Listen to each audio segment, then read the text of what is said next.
Hello and welcome to this morning's webinar on visualizing membrane trafficking. My name is Nick Dolman. I'm a staff scientist in our R&D department. We're joined by Ed Lieber from our technical support, and if you have any questions as we proceed, please feel free to ask them and we'll try and get back to them as soon as we can. For the topics that we'll be covering today, we'll talk a little bit about some of the processes and features that underlie membrane trafficking. This will include descriptions of internalization of extracellular components, either via endocytosis or indeed phagocytosis.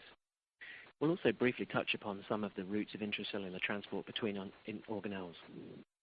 Once this brief background is in place, we'll examine some of the fluorescent probes that can be employed for either microscopy and a little bit for flow cytometry to study these processes. Finally, we'll finish off by just providing a few basic tips and tricks for optimizing your experimental protocols in this area. The routes of internalization. There are a number of different ways in which molecules can be internalized.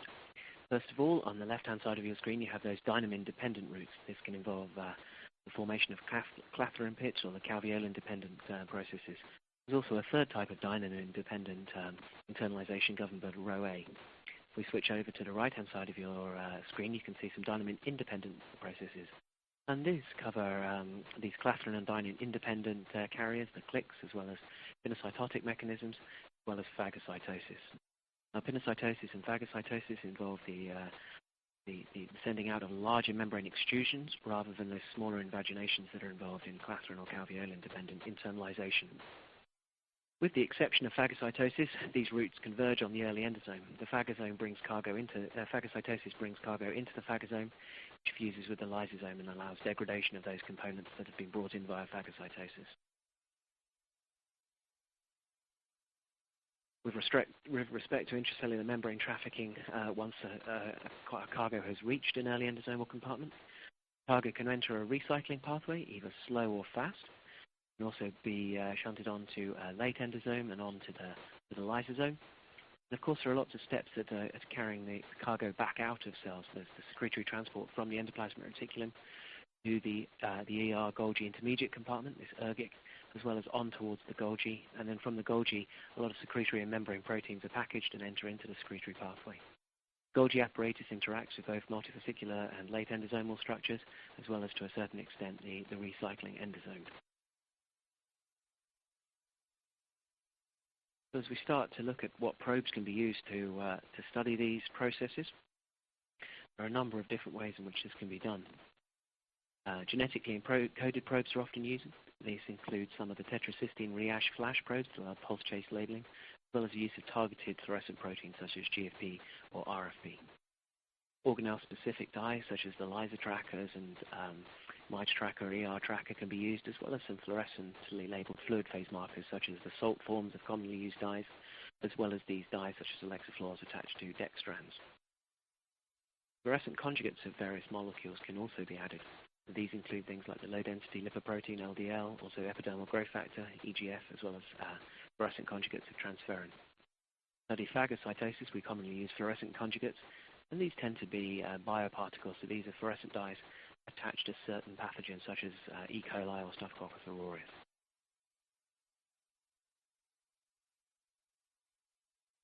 If we look at genetically encoded probes, just to recap on those cycling routes, we previously highlighted some of those enzymes that are resident markers of those structures, and these are commonly used as fluorescent protein chimeras.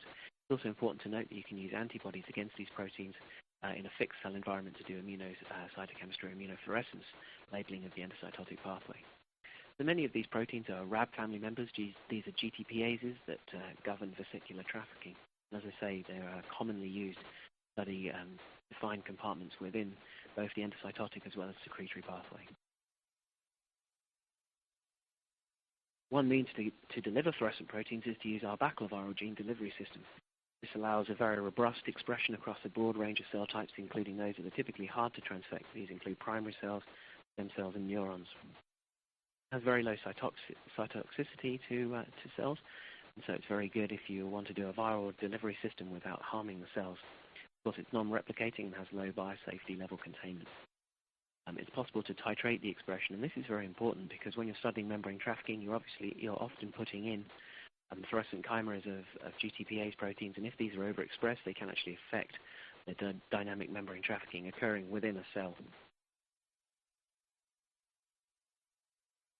There are a range of different cellular targets that can be labeled. Of interest for today are things like lysosomal staining, early endosomal, late endosomal, as well as plasma membrane and elements of the secretory pathway, the ER and the Golgi, and cytoskeletal elements such as actin and tubulin. Here are just a few images using these proteins to label various subcellular structures, and they allow highly dynamic live cell imaging. An example of which is shown here. Here we've tagged both the Golgi apparatus with a Golgi GFP and the endoplasmic reticulum with an ER RFP. Under resting conditions, these organelles are well separated. However, if you inhibit the ARF1 GTPase with brofeldin A, you perturb the trafficking of proteins and vesicles from the endoplasmic reticulum to the Golgi. And as these two structures exist in an equilibrium, they're constantly passing vesicles to one another. If you inhibit one of the routes, the anterograde transport, you favor the retrograde transport of Golgi vesicles from the Golgi back to the ER. You see a gradual collapse of the Golgi apparatus into the endoplasmic reticulum. And this is what we're showing here with the data. After about 30 minutes of brofeldin A treatment, we see an almost complete disassembly of the Golgi, and it redistributes back to a structure that co-localizes with an endoplasmic reticulum targeted RFP. That's just an example of using these probes in a live cell time-lapse environment.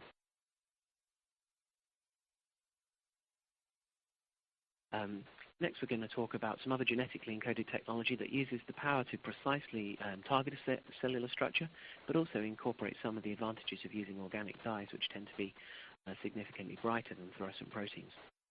The reaction flash technology uses tetracysteine labeling, and it was originally developed by Roger Chen. What happens is you combine your gene of interest in a chimera encoding a tetracysteine residue, and these tetracysteine residues are able to coordinate bioarsenical dyes such as flash and reash. This allows you to have a very small genetically encoded label on your protein, which will then bind to a fluorescent dye. These are minimally invasive. These tetracysteine residues are significantly smaller than a fluorescent protein. The dyes are highly fluorogenic, which means you get a very good signal-to-noise background.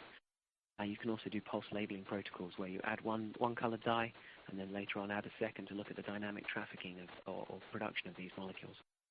On the bottom right here, we show some of the structures of these dyes and give you a feel for their fluorescent properties.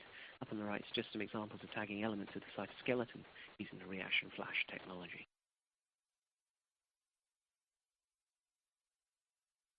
Of course, organic dyes are very useful for studying these processes, and I'm just going to talk a little bit about some of the organelle-specific tracker dyes that we have. These can label a number of different cellular structures. Potentially of most interest today are those for the Golgi, lysosomes, and endoplasmic reticulum, but of course we have our classic mitotracker probes as well. To label the Golgi apparatus, we use fluorescent ceramide conjugates. These are typically C5 or C6 ceramides conjugated to our VODP range of dyes. And they're trafficked specifically into the Golgi compartment and give a very nice label, homogeneous across a population of cells. It gives us some information about the structure of the Golgi apparatus. Our lyso trackers accumulate within acidic organelles, which are for the most part lysosomes, and give a very nice labeling of lysosomal structures in mammalian cells. And our ER tracker probes are drug conjugates. They are fluorescent conjugates of the drug glipclenamide, which binds to sulfonylurea receptors on the endoplasmic reticulum.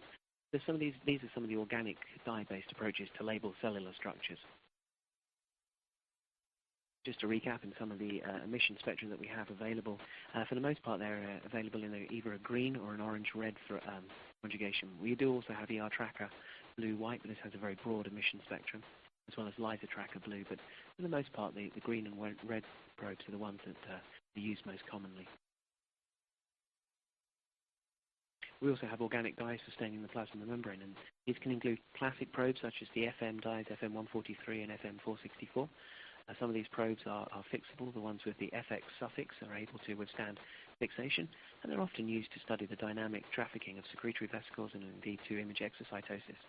We also have a range of dyes, these cell mass plasma membrane stains, available in both orange fluorophores as well as deep red fluorophores. These label the plasma membrane and allow you to delineate the extracellular barrier of the cell. Fluid phase markers are very useful for looking at the internalization of molecules. Indeed, the internalization of fluid phase markers has a very well characterized time course, and we also know a lot about the pH of these compartments. Once a fluid phase marker is internalized into the early endosome, it will be present there for between 1 to 5 minutes, and subsequently appears in the late endosomal compartment about 10 to 15 minutes later, before arriving in the lysosome and after around 30 minutes. As you transition through the early to late to lysosomal compartment, you see a drop in pH from about 6, pH of 6 in the early endosome, down to between 5 to 6 in the late endosome, 5 to 4.5 within the lysosome. Of course, it's also important to bear in mind what other compartments these various structures are interacting with. The early endosome is able to exchange material both from the plasma membrane as well as the late endosome and the recycling endosomes. The late endosome will interact with the early endosome, the trans-Golgi network, the recycling endosomal populations, the lysosome, and indeed, under certain circumstances, the plasma membrane. The lysosome receives cargo both from a phagosome and the autophagosome, as well as from a late endosomal structure and, under some conditions, the plasma membrane directly. Here's just an example of using a fluid phase marker. Here we have the Alexaflor 70,000 kilodalton molecular weight dextran. We've combined it with some of our cell-like probes, the Golgi apparatus, and the early endosomal marker. Dextrans make excellent probes for endocytosis as they're highly soluble and they display very low toxicity. They don't elicit any immune response either, which is very useful for studying in certain cell types as well. They're also resistant to digestion by cellular glycosidases, which means they're very well retained within cells and can indeed, under some circumstances, be used for long-term cell tracing as well. We have a large number of fluorescent dextrans that span both the visible spectrum of light from blue through to far red. We also have conjugated to biotin or amino ones that can be further modified. And we have several molecular weights from 3,000 all the way through to 2 million. Depending on your needs, the larger the dextran, the less well it will diffuse, and so you can actually influence the diffusion of your probe by choosing different molecular weight dextrans.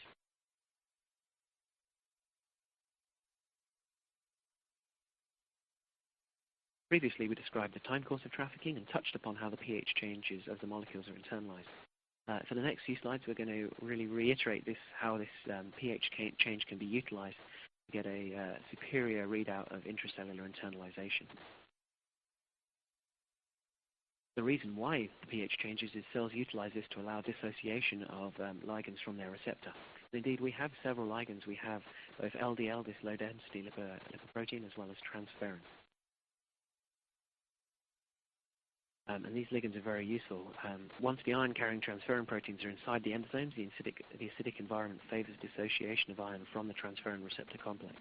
Following the release of iron, the apotransferrin is recycled back to the plasma membrane, which released from its receptor to rescavenge more of this iron. Transferrin conjugates can be therefore used with fluorescent LDL to distinguish lysosomally directed probes, like with the LDLs, opposed to those with the recycling endosomal pathways. These experiments are typically performed by adding fluorescently labeled transferrin to cultured cells and analyzing them by microscopy. We offered biotinylated transferrin conjugates in more than 10 different fluorescent versions of this one conjugate. As I said before, not only does the change in pH have a biological effect, but it can also be harnessed for experimental manipulation as well. We've developed a range of pH-sensitive dyes termed the Frodo family. These increase their fluorescence upon an increase in acidity. This is different to some classical pH-sensitive dyes, such as fluorescein, which decrease their fluorescence. Of course, looking for an increase in fluorescence is often a lot easier than looking for a drop in fluorescence. Here's an example of looking at a Frodo-dextran to study endocytosis and trafficking. We see a dose-dependent decrease in the signal when we block the molecule dynamin with the cell permeant inhibitor Dinosaur. And this shows some of the specificity of this probe for endocytosis. We can also combine it with other labels to get a multiparametric read membrane trafficking. Here we've looked at the internalization of Frodo into early endosomal compartments and also co-labeled the presence of transferrin with an Alexaflor 647 label.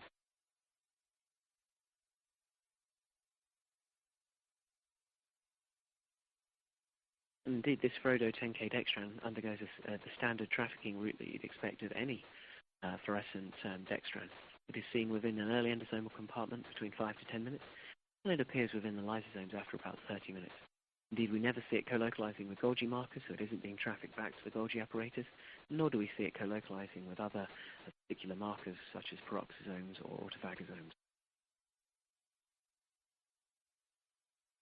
Of course, you can attach Frodo in either color to the 10K dextran, depending on your filter set or indeed your flow cytometer. So here we have both the Frodo Red and a recently released Frodo Green.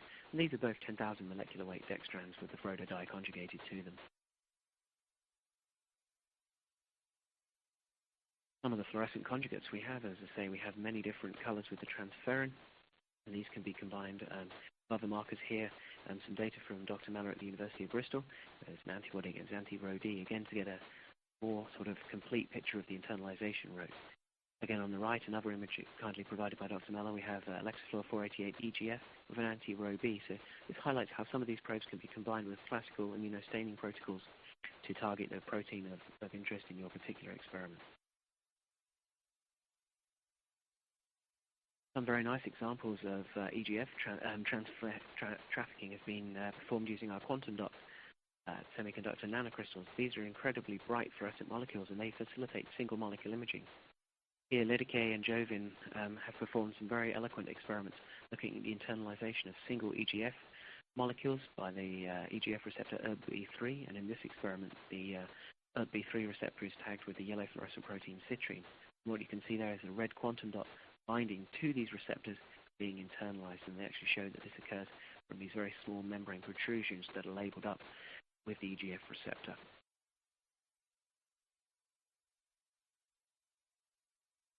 So as I say, you can take advantage of the pH gradient to read out a number of different processes. Showing some data with the dextran conjugates, and here's looking at EGF with Frodo. You can attach Frodo to EGF if you use the biotinylated EGF and a Frodo Red or Frodo Green avidin. On the left here we have the pre-treated control, so this was pre-treated with vehicle and subsequently labeled with Frodo Red. On the right we pre-labeled with unlabeled EGF, and this internalized all the EGF receptors. So when we came in and did an incubation with the Frodo Red labeled EGF, there were no receptors on the cell surface left to internalize it, and we see the very, very low signal. This is just showing a control showing for the specificity of uptake of Frodo EGF by the EGF receptor. pH gradient can be harnessed for other mechanisms as well. An important area of research is the internalization of therapeutic antibodies. To perform these experiments with Frodo, or indeed any dye, it is important to be able to control the degree of labeling. Our labeling kits, including those that use the Frodo reactive dyes, allows you to very precisely regulate the number of fluorophores put onto the antibody. If you don't put enough on, you won't be able to visualize the antibody, but indeed if you put too much on, it will over-label the dye, causing the dyes to quench, and again you won't be able to see the signal. It's important to get that degree of labeling, which is often referred to as the DOL, at the exactly right portion, and our antibody labeling kits allow you to do that in a very controlled manner.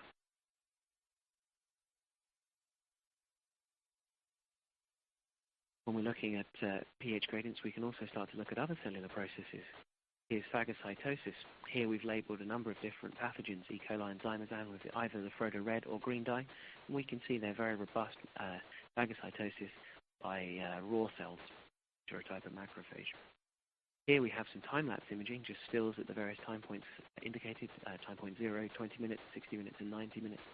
We've labeled zymazan, Staphylococcus aureus, and E. coli with the Frodo Green, and in separate experiments what's the time course of their uptake, this time by NMN cells. You can see how these work in a very fluorogenic fashion. These are no-wash assays. Because Frodo is essentially non-fluorescent outside the cell at a neutral pH, you can image in the presence of this dye, and you'll only see the dye that's been internalized into an acidic compartment. And these dyes are compatible with fluorescent techniques that don't provide spatial resolution, so this is things like flow cytometry or plate readers. Here we have a plate reader experiment where we've blocked phagocytosis with cytoskeletal D, and we've watched the inhibition of the uptake of Frodo Green, and we've just measured the relative fluorescent units, so this is on a plate reader. We can see that phagocytosis is very nicely inhibited by adding in cytoskeletal D. The two different lines here reflect the addition of Frodo on its own, also Frodo with our new reagent backdrop, which helps to quench background fluorescence. In assays where you will get fluorescence from outside the cell, the backdrop will significantly improve your signal to noise, but here we show you don't need it because of the highly fluorogenic nature of the Frodo dye. We'll just finish up on some of the probes by talking about elements of the cytoskeleton that actually transport the structures around the cell. And the importance of this was reflected in the announcement of this year's prize for the Lasker Award, which honoured several researchers who made fundamental discoveries in the field of membrane trafficking and cytoskeletal elements. The main cytoskeletal elements that we're talking about here are microtubules and the actin cytoskeleton. And again, these can be tagged with affinity reagents such as antitubulin or conjugates against the actin cytoskeleton such as fluorescent phalloidin. These, of course, are in a fixed cell environment. If you want to work in a live cell environment, it's important or often useful indeed to use fluorescent proteins. Here on the left, we have a microtubule-associated protein attached to GFP, and this tells you the morphology of microtubules. And on the right, we have actin monomers labeled with actin RFP. This gives us a feel for the actin cytoskeleton. It, of course, allows live cell imaging of the actin cytoskeleton. Here's an example where we've looked at trafficking of early endosomes along microtubules. We've blown up that region indicated in the dashed white box, and that admittedly very small white arrowhead shows you an endosome that we can visualize trafficking along a single microtubule in the perinuclear region. And so with these techniques, we can start to visualize the actual active transport of these vesicular structures involved in membrane trafficking along cytoskeletal elements. So finally, we'll just finish up with a very broad tips and tricks section. Be aware that when you're incorporating probes into vesicular structures, the membrane cycling can dilute your signal. You can lose some specificity, particularly of molecules on the surface. To retain that until you're ready to do your experiment, it's sometimes useful to keep the cells either at 4 degrees or on ice. For example, if you're using the FM dyes, sometimes they have very broad spectra, making it hard to do multicolor imaging. Indeed, the FM dyes endocytose very quickly, and so are not suitable for just labeling the plasma membrane, although, as I mentioned before, they are commonly used for actually looking at vesicle cycling between the plasma membrane. Some dyes, for example, fluorescein, are very pH sensitive and lose their fluorescence in acidic compartments, so they're not always ideal for studying internalization. Dyes such as Frodo are superior if you actually want to utilize that change in pH. And remember, any dye or any conjugate that isn't fluorogenic will often require a wash step. Again, some very broad tips and tricks here, but some membrane probes, cell-to-cell contact will also cause dye transfer from labeled cells to unlabeled cells. This is particularly true with certain lipophilic cyanine-based dyes. Always use the appropriate drug controls to stimulate or inhibit transport. We've shown a few examples of those, but the literature is full of specific drugs that are able to inhibit specific processes. Many of membrane dyes will be lost with permeabilization, and these include our plasma membrane masks. They are currently incompatible with immunostaining protocols. Background transfections won't work for hematopoietic cell lines, and so it's difficult to use them for macrophages or other hematopoietic cells. And also, finally, just when you're using a fluorescent protein chimera, be sure to optimize the expression level and try to avoid overexpression wherever possible, as you may well perturb the system that you're intending to study. And so with that, I'd like to conclude the webinar. Thank you very much for tuning in, and I hope you found it useful. And if you have any questions that you didn't manage to ask during the course of this webinar, please feel free to contact our technical support department, and we'll try to answer the questions in the best way that we can. Thank you once again, and goodbye.